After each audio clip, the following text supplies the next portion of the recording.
Hello everyone, how are you all. दोस्तों, हाल ही में मैं अपने एक स्टूडेंट को पढ़ा रहा था इनकम टैक्स, और उसने एक बहुत ही इंटरेस्टिंग क्वेश्चन मुझे पूछा। और उस क्वेश्चन से मुझे ये एहसास हुआ कि बाकी बाकी सारे लोग जो है, कभी ना कभी उनके दिमाग में ये वाला क्वेश्चन आया होगा। इसीलिए मैं क्वेश्चन के रिलेटेड एक वीडियो बना रहा हूँ। अब उसका क्वेश्चन ये था कि सर आईपीएल हर साल होता है। मैंने कहा हाँ। और उसने बोला आईपीएल के ऑक्शन भी होता है और उसमें प्लेयर्स को करोड़ों की कॉन्ट्रैक्ट्स मिलता है। हर एक टीम से एक एक प्लेयर को करोड़ों रुपए की कॉन्ट्रैक्ट्स मिलता है। मैंने कहा हाँ ठीक है, क्या प्रॉब्लम है तुम्हें। तो उसने बोला कि सर कोई प्रॉब्लम नहीं, ये जो पैसा मिलता है उन लोगों को, ये सबको मिलता है, इंडियन प्लेयर्स को भी मिलता है और फॉरेन प्लेयर्स को भी मिलता है। मैंने कहा हाँ ना, इंडियन प्लेयर्स तो इंडिया में टैक्स देते हैं, जैसे कि विराट कोहली हो गया, रोहित शर्मा हो गया, ये लोग, इन लोगों को जो पैसा मिलता है ये लोग तो हमें टैक्स देते हैं, हमें पता चलता है। ठीक है, हमें हर बार पता चलता है ना, विराट कोहली एक हाईएस्ट टैक्स पेयर है, विराट कोहली ने इतना टैक्स दिया, अक्षय कुमार ने इतना टैक्स दिया। तो हमें तो ये पता है कि रोहित शर्मा, विराट कोहली, ये लोग इंडिया में जो पैसा लेते हैं कहीं भी आईपीएल टीम से हो गया या फिर आईसीसी बीसीसीआई से हो गया, इन लोगों के ऊपर टैक्स लगता है। सर ये जो फॉरेन प्लेयर आते हैं 2-3 महीने के लिए आते हैं और ये जो करोड़ों की पैसा लेके जाते हैं, क्या इनके ऊपर भी कभी इंडिया में टैक्स लगता है? क्या ये लोग भी इंडिया में टैक्स देते हैं क्या? तो ये था उसका क्वेश्चन। और मुझे लगा कि यार बिल्कुल बहुत ही अच्छा क्वेश्चन है। बहुत सारे लोगों के दिमाग में ये डाउट होगा, क्या ये लोग कभी इंडिया में टैक्स देते हैं क्या।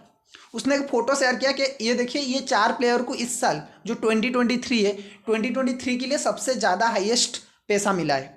ठीक है, ये जो स्क्रीन पे आप देख रहे हैं, क्लियर। सो इन लोगों को क्या टैक्स देना है? क्या इनकी रिस्पॉन्सिबिलिटी है कि इंडिया में टैक्स दे? सो ये क्वेश्चन आज हम डिस्कस करने वाले हैं इस वीडियो में। पूरा रूल्स समझेंगे हम, इनकम टैक्स की जो भी प्रोविजन है वो समझेंगे कि क्या इन लोगों को टैक्स देना है, अगर देना है तो कितना टैक्स देना है, और किस प्रोविजन के बिहाफ पे देना है इन लोगों को टैक्स। Right, okay. सो पहले हमें ये समझना पड़ेगा कि इंडिया में टैक्स कब कलेक्ट किया जाता है।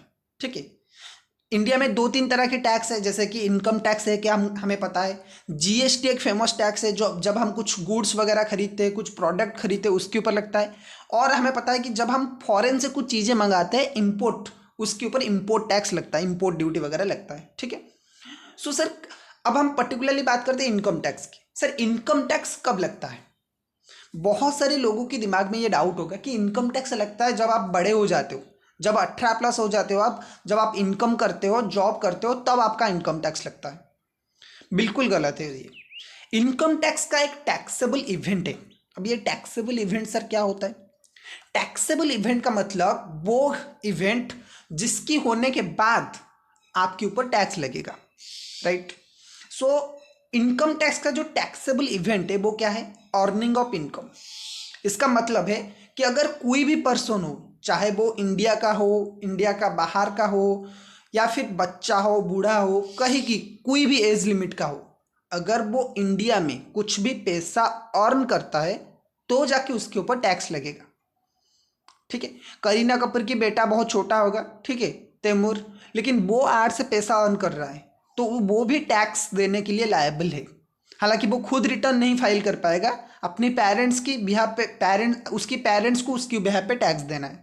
ठीक है, वहीं पे एक बहुत बड़ा आदमी होगा जो कि गरीब होगा, उसे टैक्स नहीं देना है। तो एज लिमिट कहीं भी कुछ भी मैटर नहीं करता इनकम टैक्स देने में। रेसिडेंसी मतलब आप किस स्टेट के हो, किस कंट्री के हो, वो भी मैटर नहीं करता। The only thing matter is आप कितना कमाते हो। जितना ज़्यादा आप कमाओगे उतना ज़्यादा इंडिया में आपको टैक्स देना है। ये सिंपल सा रूल है। सर ये कहाँ पे लिखा है कि इन लोगों को तो मेनली ये जो लिखा है वो इनकम टैक्स के सेक्शन 5 में लिखा है। और उसी सेक्शन में लिखा है कि अगर आप इंडिया से कुछ भी पैसा अर्न करते हो या फिर कुछ भी पैसा रिसीव करते हो तो आपको टैक्स देना है।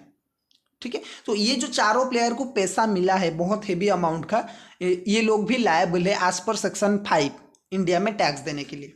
ठीक है, सो एक क्वेश्चन आप लोगों का क्लियर होगा, क्या सर इन लोगों को टैक्स देना है? जी बिल्कुल, इन लोगों को भी टैक्स देना है। ठीक है, सो वही चीज़ें यहाँ पे लिखा है कि पहला क्वेश्चन एक इंसान के दिमाग में क्या आता है, are they liable to pay tax in India? तो आंसर है yes. As per section 5 of the income tax act, अगर एक पर्सन इंडिया में कुछ भी पैसा रिसीव करता है, एक्रू होता है या अराइज होता है, कोई भी इनकम इंडिया में रिसीव होता है, एक्रू होता है या फिर अराइज होता है, then it is fully taxable in India. Okay, दूसरा क्वेश्चन आता है सर कितना टैक्स देंगे?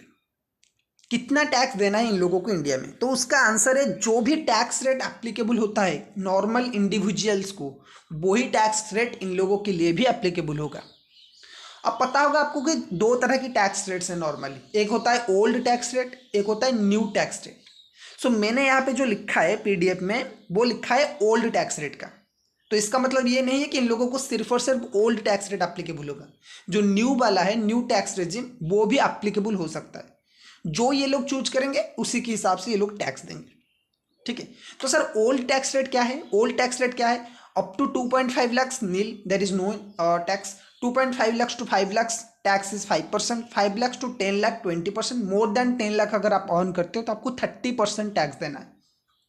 ठीक है, आपको और एक चीज दिमाग में हिट कर रहा होगा कि जब कोई इंसान बहुत ज्यादा पैसा इनकम करता है तो उसके ऊपर टैक्स तो लगता है, उसके ऊपर और एक भी चीज एप्लीकेबल होता है, वो है सरचार्ज।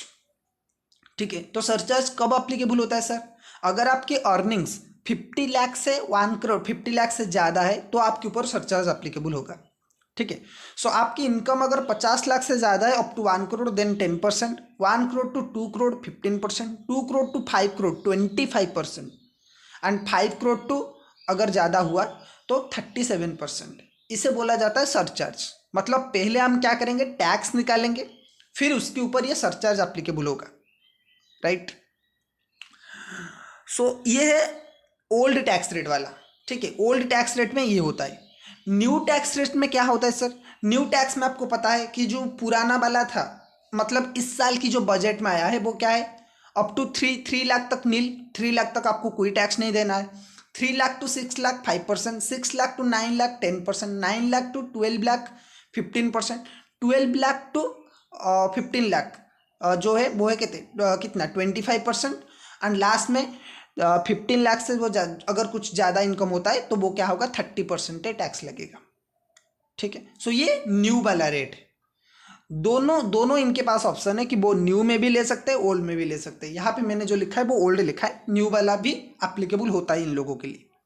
ठीक है, अब एक क्वेश्चन आपके दिमाग में आता है, सर मान लीजिए कि ये लोग तो फॉरेन के प्लेयर्स हैं, ये लोग तो फॉरेन रेसिडेंट्स है, मान लीजिए कि इन्हें किसी टीम से पैसा मिला और इन लोगों ने वो पैसा लिया और टैक्स भी नहीं दिया और अपनी कंट्री चले गए।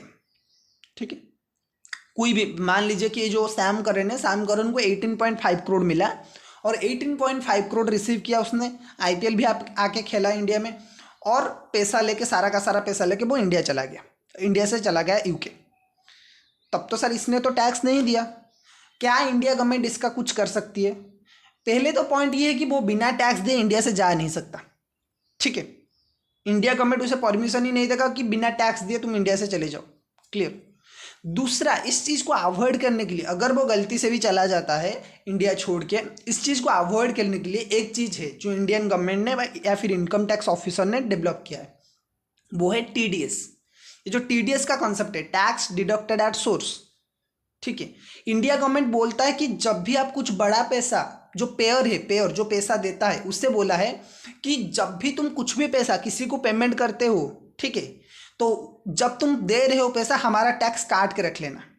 ठीक है, तो यहाँ पे जो टीममेट्स है, जो टीम है जिन्होंने इन लोगों को पैसा दिया है, ये इनकी रिस्पॉन्सिबिलिटी है कि जब ये लोगों को पैसा देंगे टीडीएस काट के देंगे।